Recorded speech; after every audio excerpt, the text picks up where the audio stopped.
what it seems. So tell me what you found in this story, the physicist challenge to the official 9/11 story.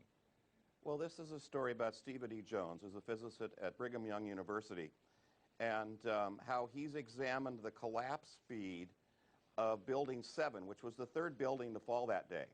It was a 47-story steel frame building that was not hit by an airplane. It had fires in it just on a few floors, and then at 5:20 that afternoon it collapsed in its own footprint in 6.6 seconds.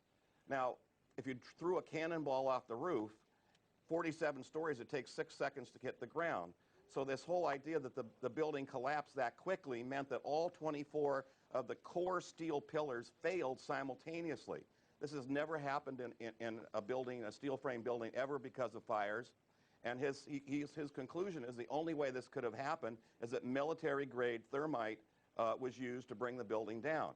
Now, he doesn't speculate who put that in there or who did it. He just says the physics of this issue are quite clear, that the building did not fall down simply because of a fire, that it had to have had demolitions in it. Did anyone pick up on this story, Dr. Phillips? Has anyone picked up on this to the point where they want to look at it further?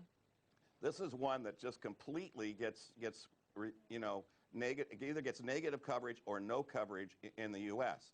Any questioning of the official 9/11 Commission report is called a conspiracy theory, even though in this case the science is quite clear. In fact, there's over 24 structural engineers, physicists, chemists on the 9/11 truth groups that say that he's correct. And then the Swiss Institute of Technology, two of the structural analyst professors there, Dr. Hugo Brockman and Jörg Schneider, have both said that they believe that Building 7 came down because of demolitions. Now, Dr. Phillips, we're 5 years on from when the event actually happened. Why do you think this story took so long to come out? Well, actually, it hasn't come out. Oh, well, I mean, well, at least you have evidence of it, yeah. Exactly, and we picked this up a year and a half ago from Deseret News, which is the Salt Lake City newspaper, and Stephen Jones was at our conference. He gave a lecture. It's been published. It's out on the internet and that sort of thing, but he continually is just accused of being a conspiracy theorist without a really good scientific assessment of what he's saying. So it's a debate, and we think that the debate between the scientists needs to be covered as an important story in the U.S. Now, in the 30 years you've been going, Dr. Phillips, have you ever had people, based on the book being published and these stories being highlighted as missed stories in your book, have you found they've been picked up and then followed up afterwards?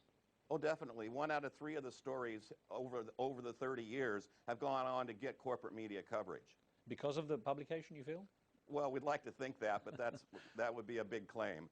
But in some cases, that was clearly the case. With the plutonium on board the Cassini space shot, when we publicized that, and Dr. Carl Grossman was the person speaking about that issue, if the spacecraft had not successfully made the launch, it would have endangered a major part of Florida. That was picked up by 60 Minutes and aired right away, and they actually got that from our book. But we often don't know, but these stories are very important, and a lot of them do go on to get national coverage.